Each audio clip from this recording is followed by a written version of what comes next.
Hey guys, hope everyone is doing great. So this is gonna be the first part of a 3-part series, which is gonna be sniping tips and tricks. So the first part, or the video you're watching now, will be solely based on how to improve your aim, and the second video will be how to improve your movement and how to use that with the sniper, and the third part will be interpreting those into a scrim, a tournament, a ranked match, and how to defeat people up close, how to play the map, and all of those will be made into those 3 videos. I'm not sure which tips will be in which, I have some bonuses for you guys, so it will be randomly scattered all over the 3 parts, but the sole purpose will be the same as I told you guys. And yeah, let's jump into the first part, which is gonna be how to improve your aim. So I'm in the training hall and I'll be teaching you guys 5 tips that will help you improve your sniping, or morely how to improve your aim. So the first tip is gonna be crosshair alignment.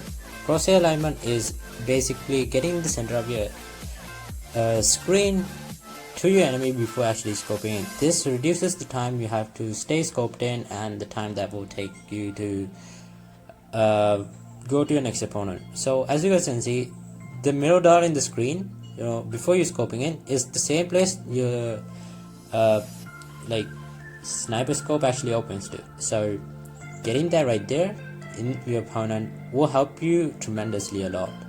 So let me just show you a small tip I use. Go to your settings and HUD layout and pick either the auto run button, emote button, or the settings button, personal preference I guess. Scale it down to its smallest and use that as your central dot. This actually helps you to remember that you have to center your crosshair every time you're taking a shot. This reminder actually helps a lot, and it has been helping me since season 3, when I actually started sniping as more of a professional rather than just a casual. So yeah, hope this helps you. On to the next tip. So tip number 2 is gonna be centering your crosshairs. It's a little different from crosshair alignment. Centering your crosshairs you have to do constantly in Call of Duty Mobile. As you guys can see, I'm continuously changing my crosshairs to match where I'm going.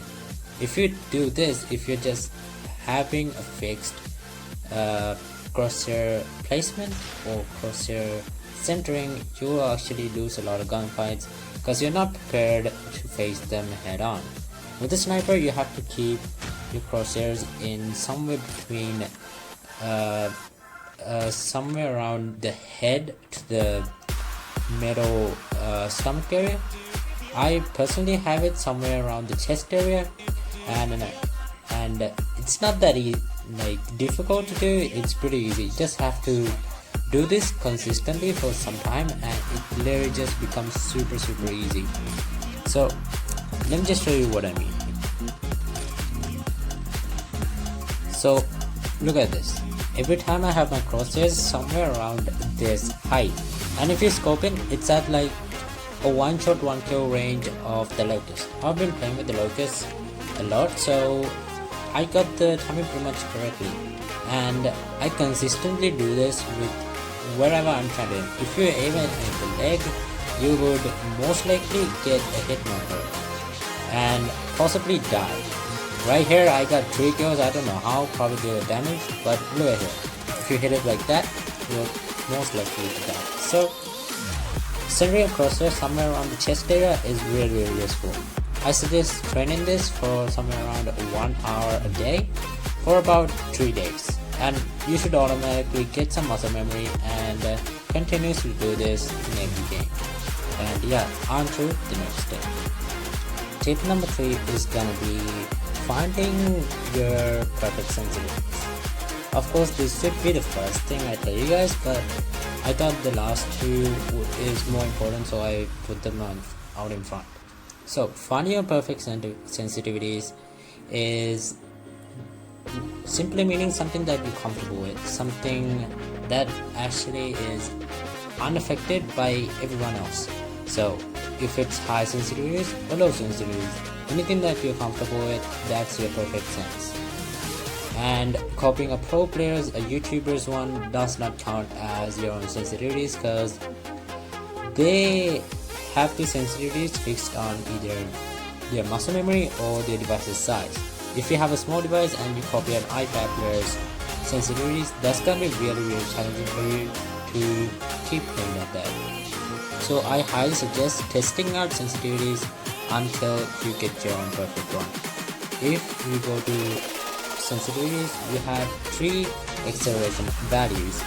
So that's gonna be speed acceleration, which is gonna be not changing as well, it's not gonna be changing how far or how much you drag it. Distance acceleration is gonna increase the value when you swipe with more distance. Speed acceleration is gonna increase when you swipe faster.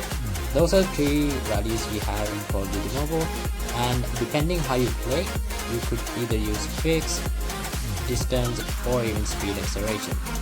So again, don't copy another player's sensitivities unless you are extremely comfortable with it, and I highly suggest finding your own sensitivities by testing everything out.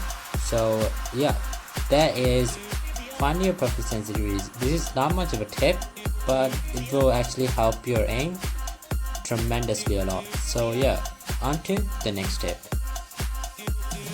So next tip is gonna be aiming with your joystick. Aiming with your joystick is probably a new thing for most of you guys, and if you do know, I'm commending you of knowing a lot about Call of Duty Mobile. And if you don't know, don't feel sorry, most of the people I know don't know this too. So what aiming with your joystick meaning, you can only use this effectively at long ranges. At close range, your sensitivities itself is good enough to consistently give you tracking abilities. At long ranges, your sensitivities might just be too much or too little for tracking your opponent, but using your joystick will actually will give you a consistent flow. So right here you can see I'm tracking this target pretty much perfectly using my joystick with the combination of my sensitivities. So try this out when you're in something like a practice with AI, a pub match. This will actually help you a lot.